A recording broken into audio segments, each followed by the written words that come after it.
Welcome to our 12th District Zoom community conversation with State Representatives Mike Steele and Keith Goehner. I'm your moderator, Kurt Hammond. Today, our representatives will provide an update on the 2022 legislative session and take your questions. Right now, I'd like to introduce you to our state lawmakers from the 12th Legislative District. Let's start with Representative Mike Steele. Well, good afternoon, everyone. Thank you so much for joining us this afternoon. I hope that today is productive. We have an opportunity for some good exchange, an opportunity to answer your questions and to really get a sense of what it is you're worried about and what you're kind of experiencing and thinking as you watch the legislative session unfold. I am Mike Steele. I am serving my third term in the House of Representatives, currently serving as the ranking member of the House Capital Budget, the K-12 Education Budget, and the House Appropriations Committee as well, which is responsible for writing the state's general fund budget. So I look forward to, again, some healthy dialogue this afternoon, and thank you all for taking time out of your beautiful afternoon to join us here in the 12th District. And Representative Goehner, good afternoon.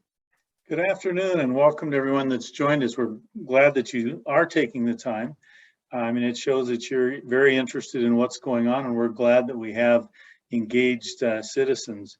I am Keith Goehner. I am serving as the ranking member on the Local Government Committee. I'm also on Transportation and Environment and Energy, and all three of those committees have had some very interesting topics and bills to deal with, and we will continue to as the bills come over from the Senate. But it's just great to have you all here, and we look forward to the opportunity to interact with you today. All right, I need to remind everybody that's online with this that we are recording today's virtual town hall because your name does pop up on the screen. Yes, we are recording today's town hall. Here's how it will go today. I will be asking our lawmakers some written questions you submitted in advance, but we will also begin taking your questions live in just a couple minutes. So if you have a question, go ahead and just click the raise the hand icon and get in line there. Click the raise the hand icon. It should be in the bottom right of your screen. A reminder, we cannot talk campaigns or campaign related matters on this call since we're using state resources. All right, let's take a look at some of our questions. And gentlemen, the governor recently came out with the announcement on his mask mandate, and there are a couple questions related to the mandates on the pre-submitted questions. Let's give them an update on what's going on with our mask mandates. Who wants to start?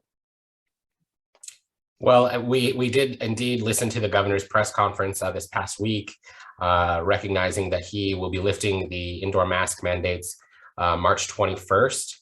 Obviously, there continues to be major consternation around the 12th legislative district around the masking mandates, and we're working really hard to continue to pressure the governor to perhaps issue those or stop those mandates sooner than the 21st.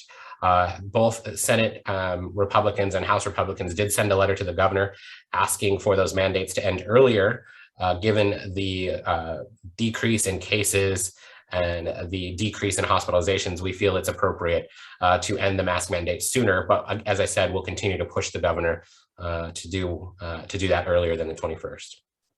And I would just add that, you know, we're glad that the mandates are coming to an end, but even with so many other things there, it comes with some uncertainty. And I was just approached that, you know, with a healthcare facility like a pharmacy not being able to, have the mandate not apply to them. I mean, they will apply. So does that mean that Walmart, Safeway? I mean, once again, there's so many, ambiguities about the declaration. So hopefully those things will get straightened out soon, and we'll be able to move forward. All right, just a reminder, folks, if you're just joining us, we are recording today's virtual town hall. Go ahead and push the click the raise the hand icon if you have a question on the bottom right of your screen. We'll be coming to your questions in just a moment. Let's take, we've got a few hands raised, but we'll take one more pre-submitted question. There's a number of questions in here, including Christopher from Kashmir. What is being done to address the governor's emergency authority? Well, at this point, the governor's emergency powers bills that were in play, there was one in the House which did not get heard, and the one from the Senate is coming over. It didn't have the kind of support that would have been good to see, because it still does not really address I think, what some of the senators wanted to see. It would allow for the Four Corners to terminate a state of emergency after 90 days, but it also has some limitations. And I think, what we've seen, we've had the Four Corners, which is the House, the majority leader in the House and Senate, and then the minority leaders too. And those are the four. So, I mean, it's still not giving us, I think, what we all would have liked to have seen as far as terminating emergency powers with the legislative involvement. I would agree. It was disappointing to see that the bill that did pass out of the Senate didn't have the kind of teeth that we had hoped for. I mean, I think there's been a real confusion. I know there's been a real confusion out there with the public as we, the Four Corners, extend proclamations and the like. That folks just don't understand how we allow these executive powers to continue on. The reality is, because of laws that were passed several years ago, unrelated to the pandemic, the governor maintains his emergency powers, and that's what these bills would have addressed. And so we've had bills over the last 2 years. We've worked really hard to get them a hearing, to get them to move. And one of the things that I've been very clear about with my colleagues on the other side of the aisle is that this really is not a partisan issue. This is an issue that relates to the balance of power in Olympia, relates to how we govern as the legislature. We need to be involved in this process. And it doesn't matter if a Republican or a Democrat is sitting in the governor's chair. The legislature is a co-equal branch of government. And many would argue that we are the supreme branch of government because our power is derived directly from the people. And so we are trying diligently to get some movement on this. And my hope is that the governor will see the light and hopefully will be giving up his emergency powers here very soon. I mean, once these mask mandates conclude, the argument becomes much more difficult to justify his emergency powers if he's also simultaneously acknowledging that the masks are no longer necessary. All right, let's see. We've got some folks with their hands raised, so let's get to those folks online. Richard, you're first with our 12th District representatives. Go ahead, Richard.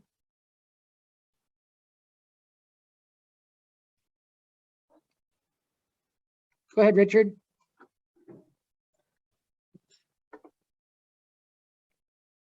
Richard is on mute. Richard, can you hear us? All right, well, let's try, we'll come back to Richard, hopefully. Let's go to Diane. Diane, you're on with your 12th District representatives. Hi, thank you for having this town hall meeting this afternoon. This is a question for both representatives. How do you feel about the Washington Safe and Healthy bill that addresses the shortage of nurses and unsafe staffing levels in hospitals? Thank you for your question, Diane. Go ahead. So Diane, do you happen to know the bill number? Is that 1868? That sounds familiar. I'm sorry, I don't have that at my fingertips. Yes.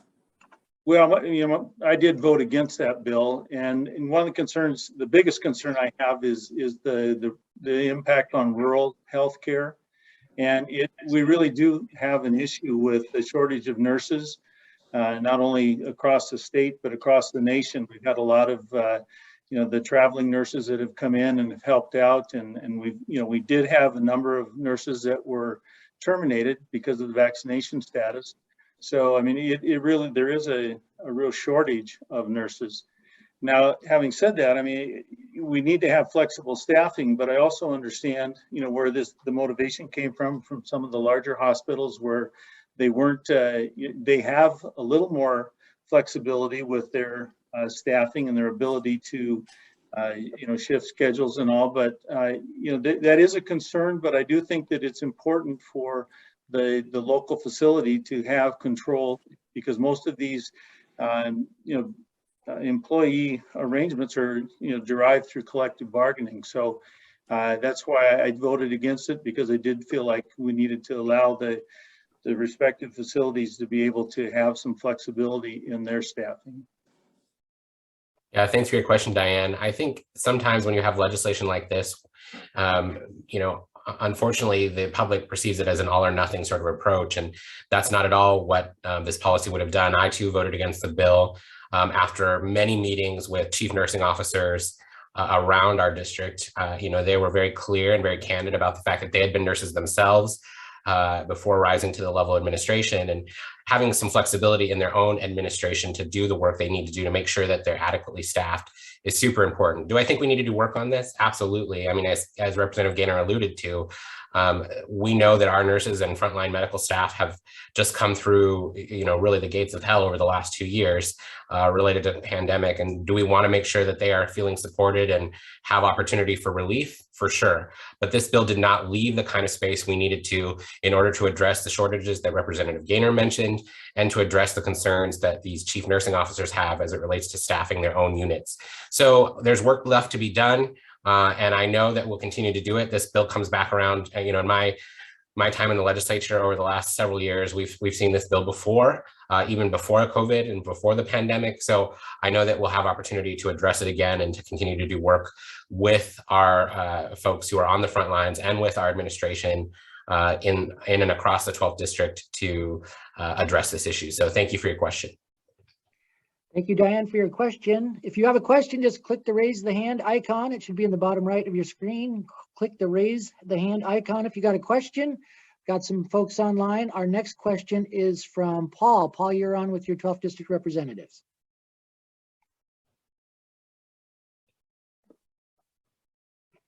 Paul, you're on mute. Oh, sorry about that.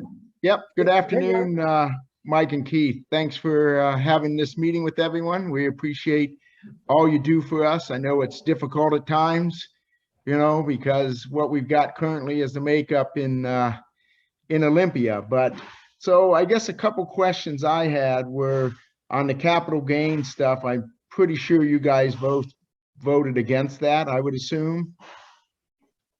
Yes. That's correct. Okay, good. And then, I had reached out to you guys, a week or so ago on what I considered the anti-landlord legislation they keep trying to pass.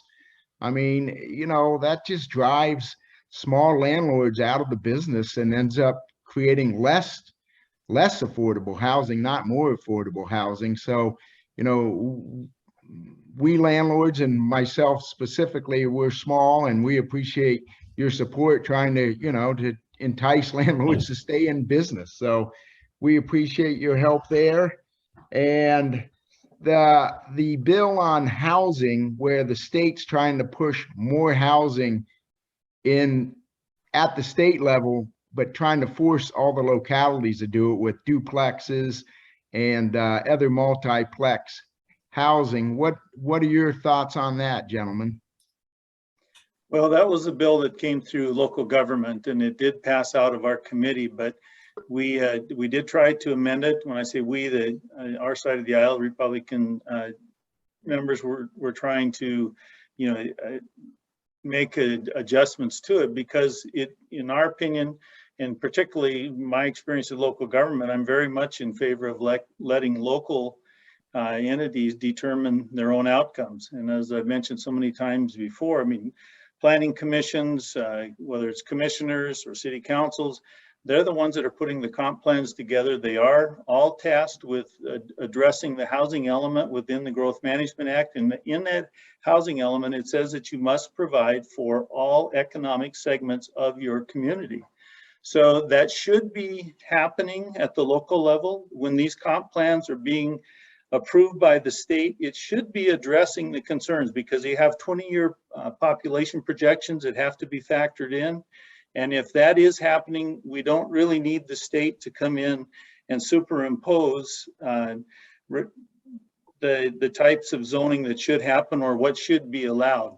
We should allow more flexibility at the local level, which is something that I think local entities have asked for years, is to have more flexibility in doing their own planning, rather than, in this case, the state would come in and say, you must do this.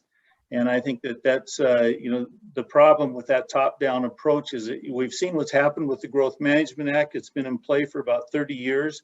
And that was instituted with the idea that we would be managing growth. and we would be taking care of, there's 14 goals that are being addressed. And unfortunately, after 30 years, we're finding that approach really has not worked well. So I think we need to make sure that local communities have the opportunity to plan for their own future, and with everything in mind, because we all, each respective community knows the issues that they have and how they should be best handled as far as planning for the future. And I would concur. I mean, I think I'm really lucky to be able to serve alongside Representative Goehner. He has a tremendous amount of history and knowledge in this particular area around local governance, and obviously serving on the county commission for as long as he did, they dealt with so many of these issues around growth management. And I think several of the points he made were really important to highlight once, again, which are managing growth. That is a responsibility of government, and we work with our local partners like the county commissions, like the city councils, to manage growth. We want to create density where density is possible, but we have a very different sort of reality in the rural areas. We don't want sprawl. We want to maintain our rural corridors, our rural experiences, and where it's appropriate, we want to look for ways to be innovative and to address some of these, like accessory dwelling units is a great example. We've done some work in the legislature, and I would say we've hindered some of that. Rather than make accessory dwelling units on some of these lots a reality and making them easier to construct and making them more enticing for tenants, we've done the opposite. So those are some of the things we need to work on. I think specifically, Paul, you were referring to House Bill 1904. And there's some work obviously to be done in that bill. Neither of us can support it at this point. I mean, there's a balance that has to be struck, right? I mean, we want people to we want people to be able to have affordable housing, but we also recognize that for many folks who own these units that are renting out to folks, you're not wealthy, as Paul. This is an investment you've made in order to maybe think about retirement, or you've got family members you're taking care of, or anything like that. This is your livelihood, and when tenants don't pay their bills, and when tenants destroy properties or don't work with you to maintain them in a way that's appropriate, you suffer as well. So there's a balance that has to be struck, and certainly 1904. That bill was not the way to do it. So look forward to continuing to hear feedback from you, and appreciate your question today. Thank you, Paul. If you have a question, just click the raise your hand icon. We just got a few people in line, so go ahead and get on there, and we'll get you on with your 12th district representatives. Our next question comes from Michael. Michael, you're on with your 12th district representatives. Go ahead, Michael. Thank you guys for putting this on. I kind of contact you on Senate Bill 5599, which is for trying to carve out some time for the rural electricians going through. This bill was amended off the 6126. And I was just trying to kind of get some ideas from you guys on how you're going to help us, as all the rural electricians are throughout Washington State. It's a great question, Michael. Unfortunately, I haven't seen that bill yet. I do know what you're talking about. I was able to pull it up here right in front of me, but we haven't seen the bill. So I'll take a look at the bill now that you've brought it up, and would welcome any feedback you want to give us if you have ideas as well. But I certainly think, for both Representative Goehner and I, and I'm sure he'll reiterate this, we believe in supporting the trades. I've been doing a lot of work in the education sphere around creating pathways for STEM and, encouraging kids and students to go into these trades. As you know, Michael, you can make a good living in that work, and we need more of them. There's a shortage, especially in rural Washington. So anything we can do to help you in your trade, to help alleviate some of those barriers, we're excited to do that. And if this is a bill that you think does address some of those barriers, please let us know. Please feel free to email us or call us after this so that we can discuss the bill further. And I really don't have, any more to add other than, we certainly welcome your input. But, I think, as Representative Steele mentioned, I mean, we are here to try and encourage that work environment and, people that are trying to get in the business themselves and, to getting certified as an electrician. I believe this bill talks about how many hours you have to, have before you can even take the test. And in looking at it, it seemed to be down party line. So I don't know what the issues were in that, but as it comes to us, we will be, digging into that. But once again, we'd welcome your input and your take on things. But it's really important, I think for so long we've neglected to really emphasize how important all of these trades are within our society. I mean, we have to have an integrated society. We all, need, we're not all skilled in all these different areas. And so it's so important. I mean, I think that's part of what drives up the cost of housing too. There's a shortage of workers that are able to do it. And so therefore, it becomes higher demand, and when you have a higher demand, typically the prices go up. So we do want to encourage and support those who are working in the trades, because we value their labors, and we want to be there to support them. Thank you for your question, Michael. Okay, folks, go ahead, raise your hand. Click the raise your hand icon if you got a question. We got a couple people in line, but we're going to bounce back to some of the pre-submitted questions. And Colleen in Rock Island, she's concerned about possible increase in gas tax rates and other things that are disproportionately affecting low and middle class residents. Are we going to see a gas tax this session, gentlemen? Well, the Democrats did release their transportation package. It does not include a direct gas tax. However, I mean, there is a tax in there that generates about $2 billion by charging out-of-state purchasers of gas. So, I mean, the petroleum that leaves here and goes to Alaska and Oregon, and we heard from them in our hearing, they will be paying an additional 6 cents to generate, revenue for the state of Washington.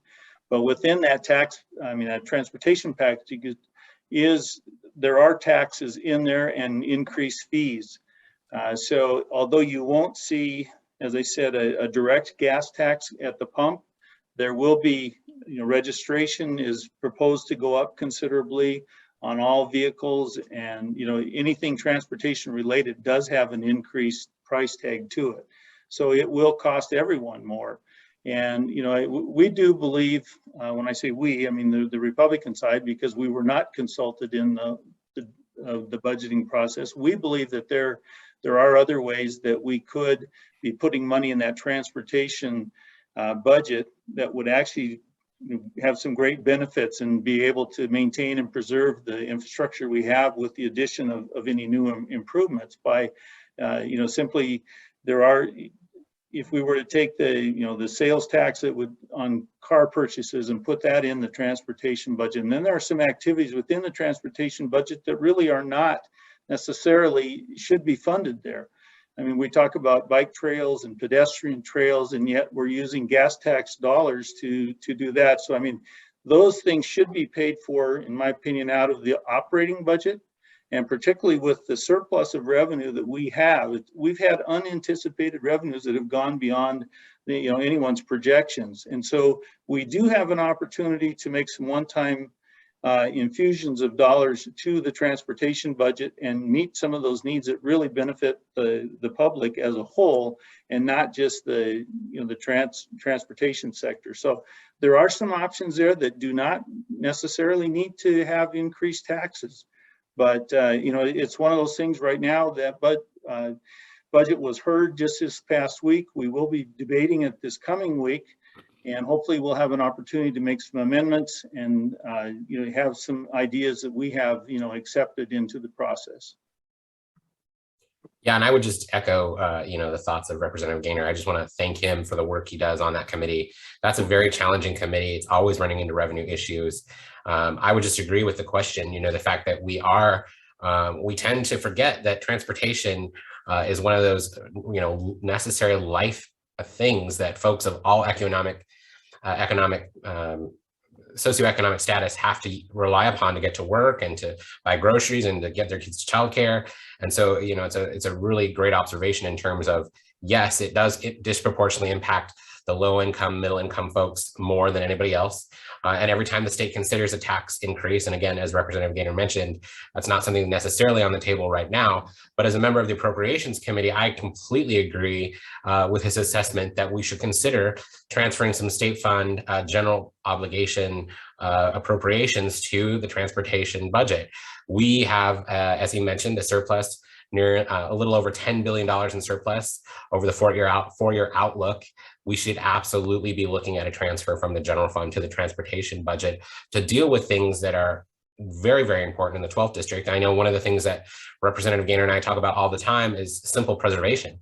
You know, we rather than even think about new projects, although they are important, we have roads all over the 12th district that need attention, bridges that need attention, things that need to be addressed, you know, not only new projects. So yes, I think there is, and even between the capital budget and the general fund budget, we talk about culvert removal and fish barriers and all those things, and whose responsibility, what budget is really responsible for those things. And I think collectively the three budgets, capital, transportation, and then general fund, should be looking at a little more innovative approach to how we share funds to deal with these projects that impact all Washingtonians.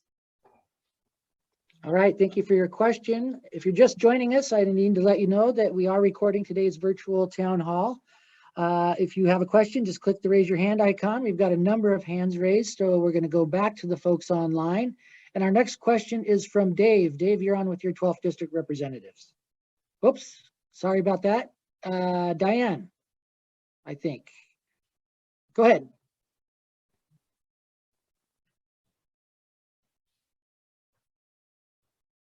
Diane, you're on mute. Sorry. It's okay. What is there left that can be done this session to try and get the Confluence Parkway funded with state money? Well, that's a good question. Right now, as I mentioned, we will be debating the transportation budget, and it isn't in the budget right now. It is the highest priority for the local transportation, Chelan Douglas Transportation Council. And, you know, I have submitted that as my request for the 12th district. I know Senator Hawkins has done the same. So from both the House and the Senate side, that is the high priority. But the reality is that we have, you know, a significant number of projects throughout the state that are, you know, in the queue that want funding. And in reality, where we're faced with a shortage of funding, even with this $16 billion package over 16 years, it really doesn't provide for that right now. So, I mean, we're going to have to be very strategic in how we advocate for it. And hopefully there will be an opportunity for that project to be funded. I will say that my understanding is the city does have money to at least, you know, begin the project. And then, you know, hopefully in the next year or two, we can, if not now, I don't see it happening honestly this year, but in the near future, be able to, you know, get state funding that would help, you know, complete that project. Thank you. Thank you for asking. Steele, anything to add? No, I would just, you know, concur with Representative Goehner, and of course, both my seatmates, Representative Goehner and Senator Hawkins, serve on the Transportation Committee in their respective chambers, so I appreciate their expertise in this. I would only just add that, again, if there is some opportunity for the general fund budget to lend a hand, I would be in support of that. You know, and certainly as a member of the Appropriations Committee would work to make that happen. I think we're very fortunate that our federal delegation did so much work to secure that, some of those federal funds, and we are still looking across the three budgets in the state to see what sort of federal infrastructure dollars come our way that may ultimately help us in dealing with the transportation package and the Confluence Parkway. So more to come. Thank you for the question, Diane. Thank you for your question. And now we're going to go to Dave. Sorry about that, Dave. Hi. Thanks You're on, for Dave. having me on here. You bet. Can you hear me? We can. Okay, great. Hey, thanks. Yeah, so back in early January, Law Enforcement Today put out an article saying that the governor's basically building a COVID internment camp over in Centralia or Chehalis, somewhere, I forget, I'm sorry. And mentioned Washington Administrative Code 246-100-040. What can you tell us about this proposed internment camp for unvaccinated people? Yeah, thanks so much for the question, Dave. There's been a lot of email traffic around that particular question. And I would just mention that the RCW and the WAC that you're referring to was actually designed in statute well before the pandemic ever was a thing. It related to a totally different set of diseases and illnesses. And from what we're able to garner and my conversations with the Department of Health, the Washington state government has no plans to create an internment camp for unvaccinated folks. And of course, as your representatives, we would be very, very concerned if that were actually a thing. So we're pushing back on all of that. We're making sure that we're getting to the bottom of it and that we have all the facts straight. But again, that those administrative codes that you're mentioning were done well before COVID was even on the radar. So we'll continue to watch out and push back if anything does rumble to the top. But as of now, that's not actually happening.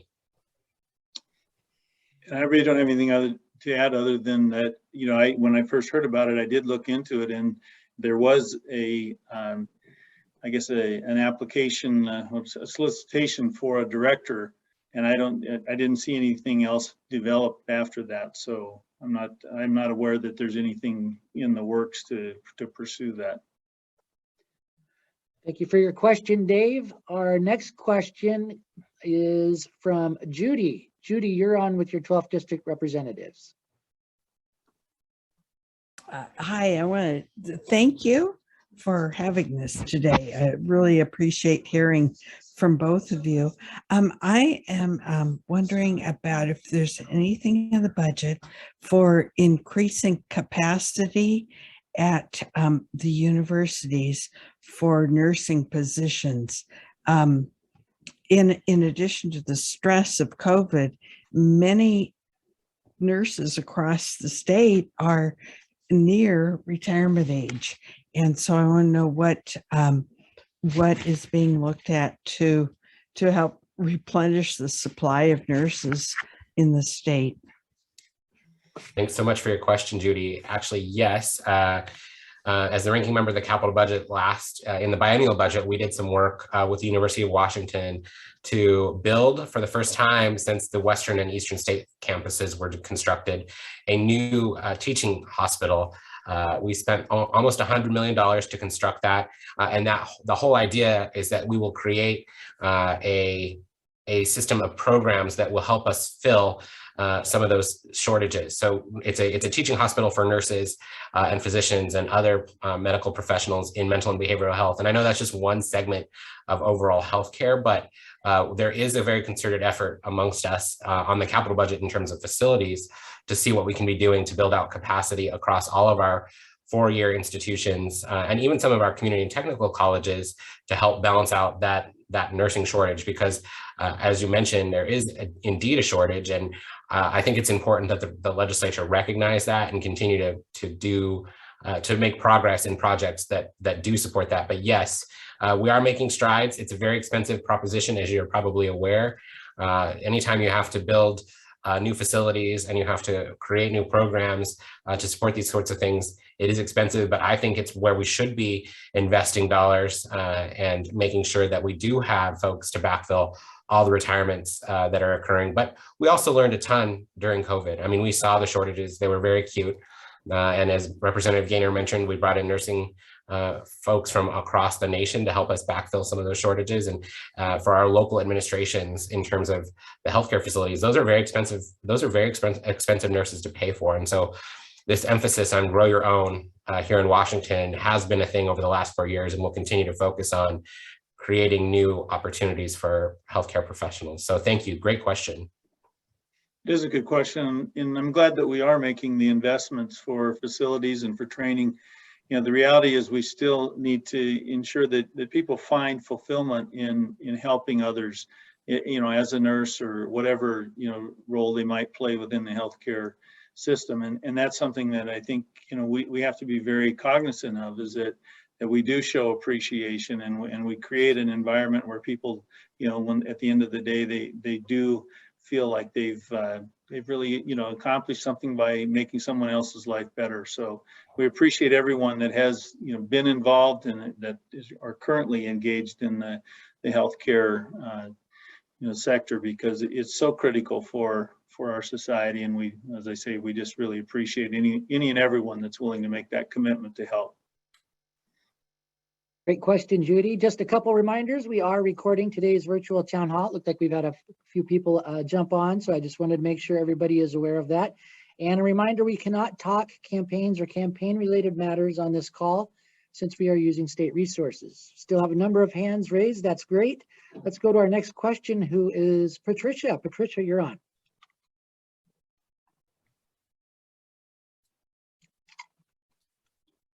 Hi, I want to get back to that transportation bill if I could.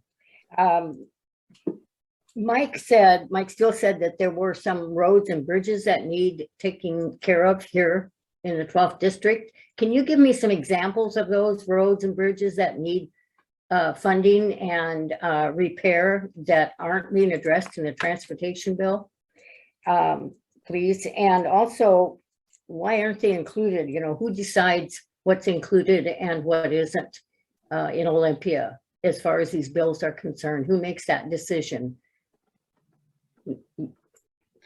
Well, the bridges that are there are a number of bridges, but the ones that come to mind kind of high on the list for me are the ones up the Met Hal. There are 9 bridges up there, and the price tag is about $100 million. It's high on DOT's list for repairs. And if you look at the bridges, I mean, the decking is literally the pavement, the concrete is peeling away. There's exposed rebar, and I've made numerous requests, and the Washington State Transportation Commission did a field trip up there, and I was up there with them and pointed out how critical this was, because that's the only way up the Met Hal. And yet, when you look across the state, the problem is that we have bridges like that all over the state. And the unfortunate thing is we tend to work on those bridges when they collapse, or when somebody hits them and they're structurally deficient, and so then we do come up with the money. And my approach would be much more to prioritize those bridges, start systematically working them through the system to be repaired, so that we're not constantly playing catch up. So I appreciate you asking, because it's very critical for all of us. We have replaced bridges along the way. The West Kashmir Bridge was an example of one that was needing to be replaced, and it does create, it has a very critical access to Fort Kashmir. We were able to get that, but unfortunately that bridge is about a $20 million bridge because of so many things that come into play with the environmental aspects of it, and the design couldn't be replicated the way it was. And so when we start spending that kind of money, it really eats into the available funding in pretty short order. But if you drive throughout the 12th, there are a number of bridges. If we talk with the county, they can give you a list too, because they're doing an annual inspection of all their bridges. Okay. Well, my understanding is that there's only one highway that's being addressed out of this transportation bill over in this area, and that's Highway 243 over by Mattawa. And honestly, I didn't see that on the list, and those are just projected things at this point, and it's not in our district, and so I was probably focusing more on the 12th. Right. Okay. And I appreciate it, Patricia. You're exactly right. The bridges and things that I was referring to, Representative Goehner was correct. Highway 153 is where my concern sits. And I would just say that, and Representative Goehner can correct me if I'm wrong, but we allocate transportation dollars by region, and then the region, works to prioritize those projects. And unfortunately, some of these preservation projects, because some of these bridges and everything are still structurally sound. I don't want to concern anyone on the call. They are still structurally sound and drivable. But to Representative Goehner's point, you have rebar exposed, you have sidewalks chipping away. Those are things that should be addressed and still have their own hazards that are associated with those issues. So we are going to be pushing for inclusion of those dollars. The challenge is every time they come up with one of these projects, or one of these transportation packages rather, there tends to be a lot of disagreement between the two chambers, the Senate and the House. We also tend to disagree on the revenue package because transportation projects are so incredibly expensive, and it's hard to justify inclusion of our projects if we're not willing to vote for the revenue necessary to fund them. So that's a conversation we need to have as a district, and we need to really have all of your feedback, other constituents' feedback on whether or not there's an appetite to potentially raise a significant amount of revenue and taxes to pay for these projects. Okay, well, it just seems to me that instead of spending money on light rail running from Canada down through Oregon, that we should be taking care of our infrastructure first in the state. It just doesn't make sense. And that, Patricia, that has been the theme of our caucus, is that maintenance and preservation. In fact, Representative McCaslin had a bill that said that should be the highest priority of the DOT. And I guess, for me personally, I thought that should go without saying, but unfortunate that, you had to run a bill to say we need to maintain what we have before we move on. And that's unfortunately hasn't been the case. Now, this new package has about $3 billion of the 16 billion set aside for maintenance and preservation over a 16-year period, but we're falling behind, and that's only 3 billion over, as I said, 16 years. We're falling behind by about $1 billion a year in deferred costs. So we definitely have to be looking at what we have on the ground right now. We need to make sure that we are repairing it in a timely fashion so that we don't have the road totally or bridge totally deteriorate, and then makes for an even more costly repair.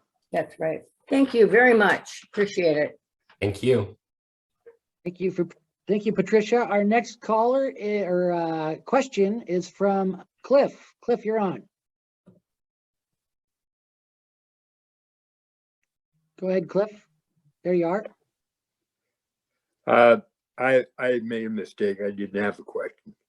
Oh, okay. We'll just put you back in the call and you can listen in. All right, then we're going to go to Dean. Dean is our next person in line with a question. Go ahead, Dean. Thank you. Yes, I read the emails that come through. You guys have the newsletters, and there was a newsletter back in October. It was about our increasing insurance rates, and it was about how it's really important for the insurance companies to keep their costs down, to be able to access the histories, the credit histories, so they can, determine risk. And, I was thinking about this, and I believe that my rising insurance rates, my homeowners rates, I really don't think there has very little to do with credit risk. I think my insurance rates have a lot more to do with the very expensive costs of, these floods, fires, tornadoes, hurricanes, droughts, seawater. So I guess my question is just how important are these credit ratings? That's a great question, Dean. I mean, we've heard, thank you for bringing it up, because we have heard from a lot of folks around the district on this issue. For folks who are on the call and are wondering what Dean's referring to, the Office of the Insurance Commissioner has decided that credit scores would no longer be taken into consideration in terms of how your premiums would be calculated. So for those folks who have good credit and good credit scores, typically they enjoyed a lower premium. And for those folks who had a little bit higher credit, or a little bit lower credit score rather, and some trouble in their credit reports, saw higher premiums. So, it's unfortunate, because I think we need to figure out a way in which we can reward those folks who have worked hard to create good credit and work toward a good premium. But, there is a combination, as Dean mentioned, of natural disasters and things driving costs of insurance for carriers. But honestly, to be candid, I'm not really concerned about the cost for the carrier. I'm more concerned about the cost for the consumer. And that's what we need to be focused on. And I really think that, it's unfortunate that the commissioner to date has created this rule, and we've certainly seen a lot of feedback. So we're hoping that we can address it in dialogue with the commissioner and maybe find a happy medium as a solution to work through this. I would add too that, you know, when you look at insurance companies, when they're pricing out, you know, premiums and all, I mean, they have a myriad of actuaries that are, you know, looking at claims. They look at, you know, the risks, and they come up with what will make sense for them, you know, to be able to provide the coverage that they're offering. And I think that, you know, it's important, you know, to be able to, you know, to price that appropriately. And I don't know exactly why that seemed to be an issue. I mean, but obviously it was, in that it did provide for insurance companies to provide a better package, I guess, for people that did have better credit history. So, you know, if it wasn't an issue, I don't think they would have been actually even using it. And unfortunately, you know, for some people, it did affect them, you know, negatively because of their credit history. But that's, as I said, you know, that's something that insurance companies, the decision that they've made after careful analysis with, you know, all the actuarial assessments and projections. So that's kind of the status of that particular process, I guess. But, you know, for the insurance commissioner to basically tell insurance companies that they can't use or can't offer a product at a certain rate, to me, it doesn't seem right. Thank you for your question. We still have a few folks with their hand raised, but I'm going to bounce back to the pre-submitted questions because we had 2 or 3 questions on redistricting, including Susan from Chelan and Phyllis from Manson. Are there any changes being done to make our redistricting better for Chelan and Douglas counties? You guys want to give an update on where the redistricting situation is? Well, unfortunately, we were not able to see any significant changes in redistricting. The resolution did come before the House and move through the process, and we weren't able to make any real adjustments. You know, obviously, both Representative Goehner and I and Senator Hawkins, we all have major concerns about splitting Chelan and Douglas counties in terms of representation. We appreciate all the local organizations and nonprofits that wrote letters of support in trying to keep those 2 county areas together. But we were not successful. So now we have a sort of an interesting district, the most interesting district in Washington in terms of representation. We will be moving from east to west, representing communities on both sides of the Cascade Mountain Range. And it will make certainly our role as representatives a bit more complicated and certainly require more travel. And also, you know, it certainly will require more education on our part to better understand the issues that are on the west side that don't really match the issues that we deal with here in the current 12th legislative district. So I know all of us will be, you know, experiencing a very large learning curve and trying to make sure that we're representing folks adequately in both Chelan County and then all the way, you know, to Monroe and Issaquah and North Bend, very different communities. But, you know, the hope is we're up for the task, and we'll get to know those communities just as well as we have our current 12th legislative district. Well, the good news for redistricting is that Chelan and Manson are still in the 12th. But, you know, the unfortunate thing is that Chelan and Douglas have, you know, we have so many collaborative relationships with from the health district. I mean, the skill source. I mean, there's just all kinds of things that that we're working together, have common interests. You know, Wenatchee, East Wenatchee. I mean, they're always, you know, interchanged. And now to represent a district that is only partially here and partially across the, you know, to the west, you know, just in talking with people on the west side, you know, they have their interest. I mean, yeah, they have one thing we have in common is Highway 2, you know, but you know, when you get to talking to them over there, they're always talking about their interests or the impact of Puget Sound. Well, you know, the way the 12th has been, where we have Chelan, Douglas, and Okanagan, and part of Grant, there's so many commonalities in philosophy. I mean, it's, you know, ag related, there's tourism, and you know, when we're advocating more effectively because everyone is being impacted by our advocacy.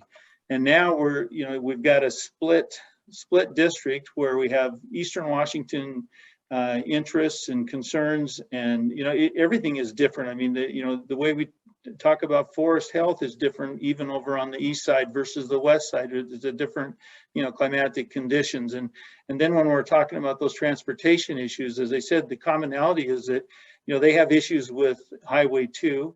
Leavenworth has issues with Highway 2. Well, everybody's vying for, whether they be roundabouts or, widening of the road, whatever. I mean, we really do have kind of some split interests. I mean, as far as, advocating for those respective communities. So it will be a challenge, but it is a good district. I mean, the people there, we want to provide the best representation that we can for both east and west, and be good advocates for the respective communities. But it does become a little more challenging, and also that all the longstanding relationships that were built, now you are dealing with a whole different thing. We're talking about a Snoqualmie Valley organization, whereas before Chelan, Douglas, Okanagan, they were together, transportation issues, whether it's health issues. I mean,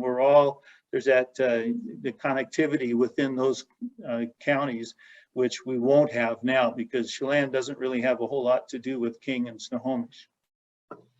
Thank you for your questions, those that asked about that. We're going to go back online, see if we can get through these last few hands before our time is up at 3 o'clock. Our next question's from Brian. Brian, you're on with your 12th District representatives.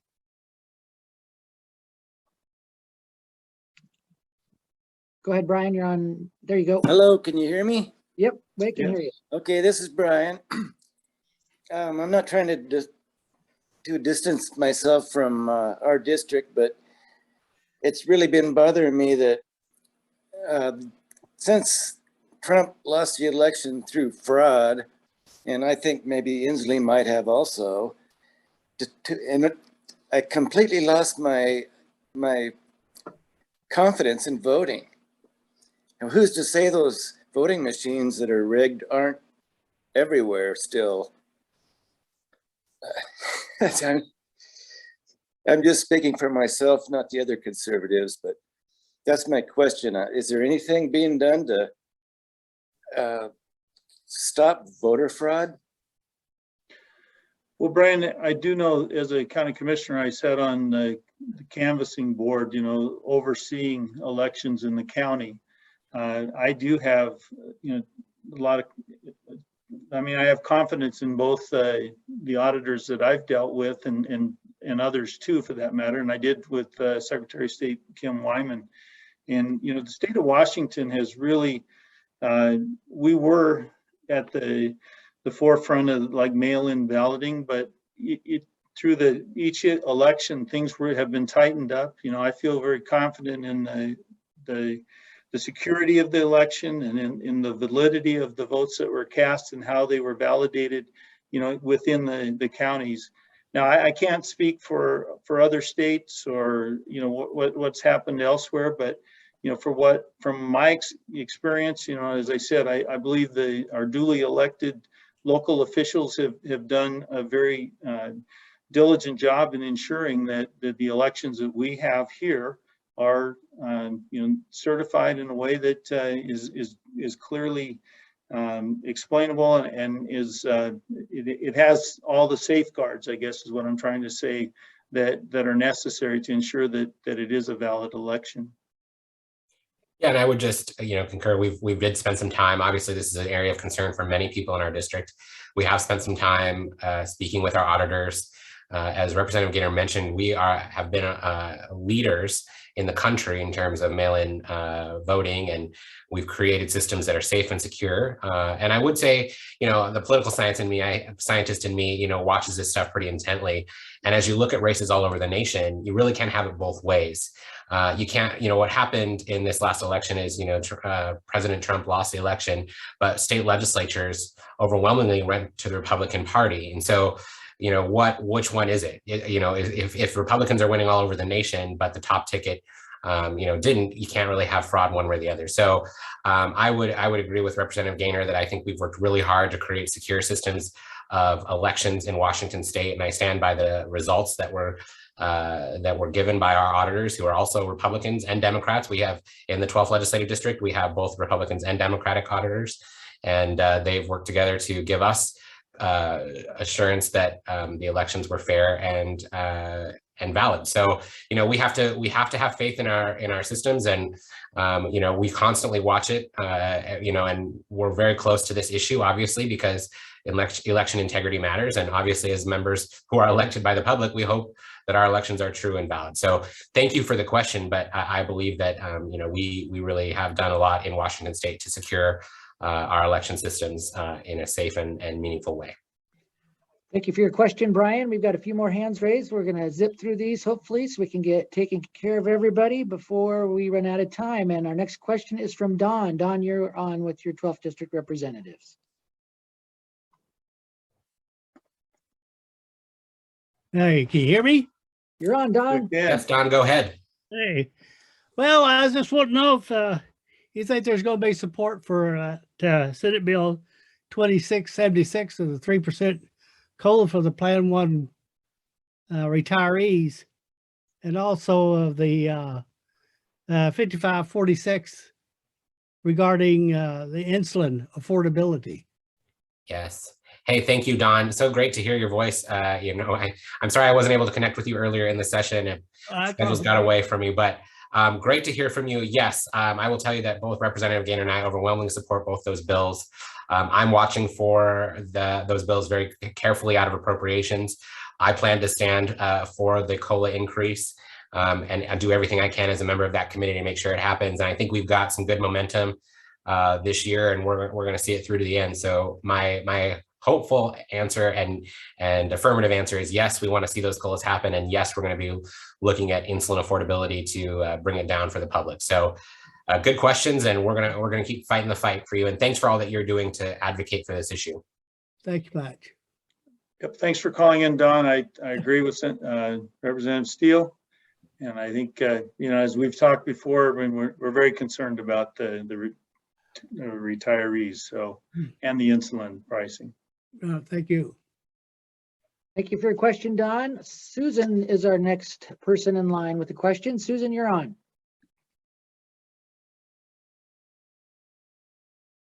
Can you hear me now? Yes, go ahead, Susan. Great. I would like to, I know there's a number of climate legislation going through the House, and I'm just wondering if you are supporting any of them. Well, that's a broad question there, Susan, but I think the answer is yes to some of them. If there's specific ones that you're thinking of, we'd love to hear them. I was just wondering if there were some that you are, you know, because I know in the past that it hasn't happened as much. So are there certain ones that you are supporting? Well, I think, go ahead.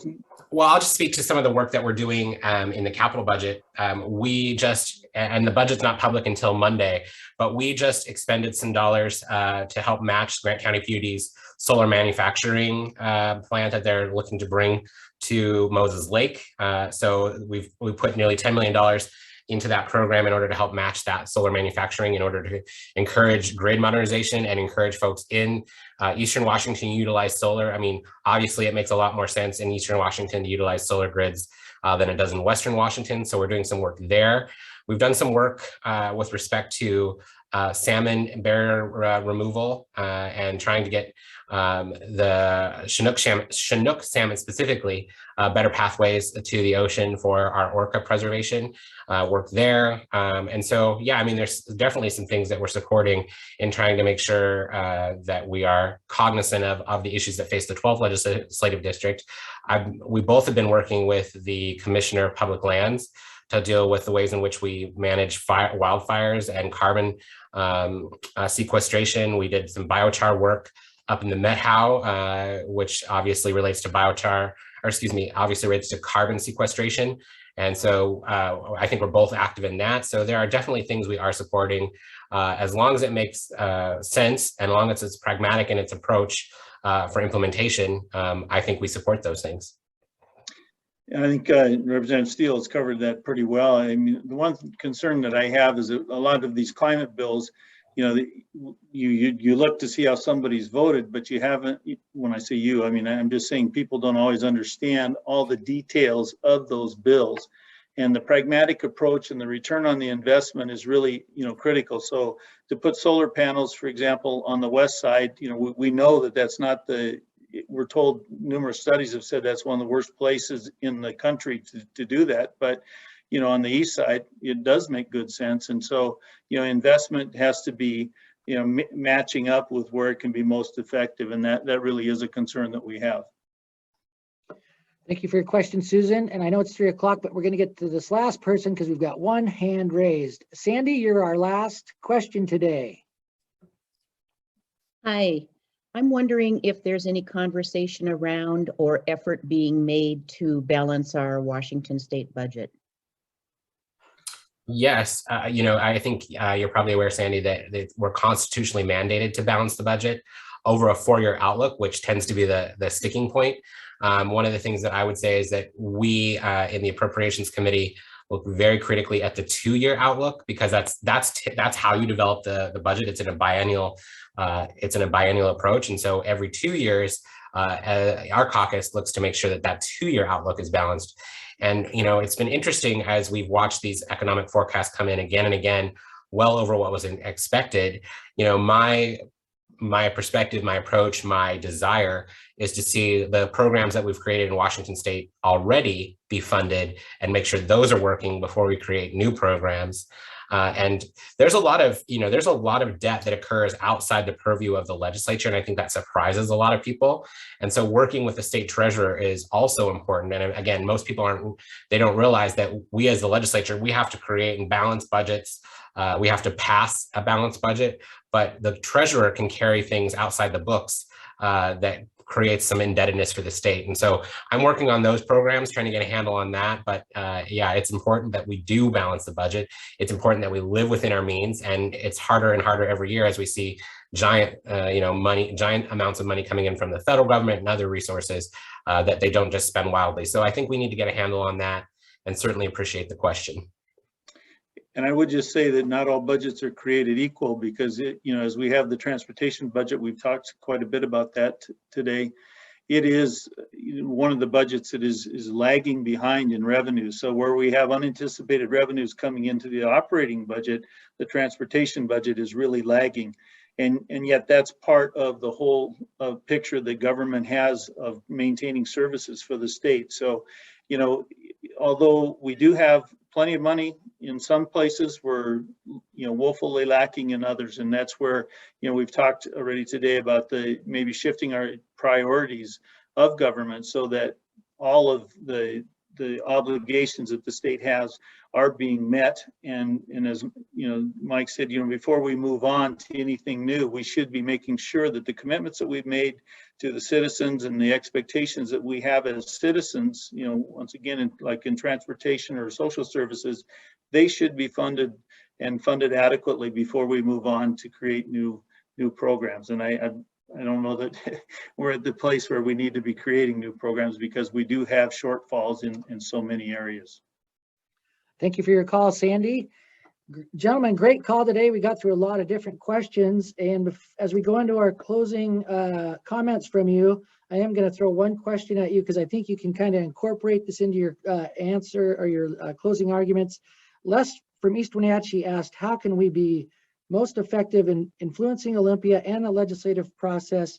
We want to know how to make our voices heard. So if you guys want to kind of touch on that as you give your closing remarks. Who would like to go first? Go ahead, Representative Goehner. Well, thank you all for joining us today. We appreciated your questions and the opportunity to explain, our positions and our philosophy, as we approach, our representative obligations. I think the best way that you can help is by providing input. We've talked about a number of issues where, if you have, expertise in certain areas and you see bills that are, of concern to you, I'm very excited to see, someone who's directly impacted providing that input. So that's probably the best thing you can do. And then the other thing you can do is to talk to your neighbors. People, they really typically don't want to get into political discussions, and yet that's one of the things that they're most concerned about. So, if you don't, find out where your neighbors are, sometimes it's just good to find out why someone feels differently than you, or if they're like-minded, to encourage each other. But it's important to have that interaction, with you and your neighbors.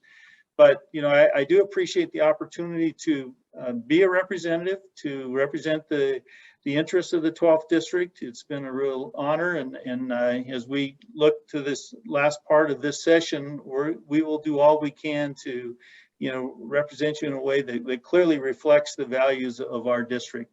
But thank you again for joining us today. Rep. Steele. Yes, thank you so much to everyone who took the time out of the middle of their day on Saturday to listen, to ask questions.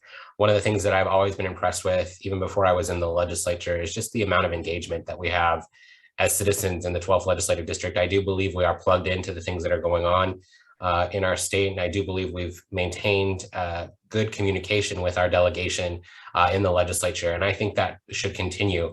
To Les's question, we have thousands of emails that come into our inboxes. We just always do our best to get through those and to get through as many of those as possible. Phone calls are great. We're both very fortunate to have really gifted legislative assistants who are working with us to make sure we're not missing things. But keep in mind, especially in a short session, things do move rather quickly. And as members of the legislature who both serve on budget committees, that tends to take up a lot of extraordinary time. And we do that as a great honor to serve the people of the 12th district. We believe that your voices are better represented when we have a seat at the table and influencing where dollars can go. And I think, I will just speak for both of us today. Again, as Representative Goehner mentioned, it's an honor to serve the people of the 12th legislative district. We are both born and raised here.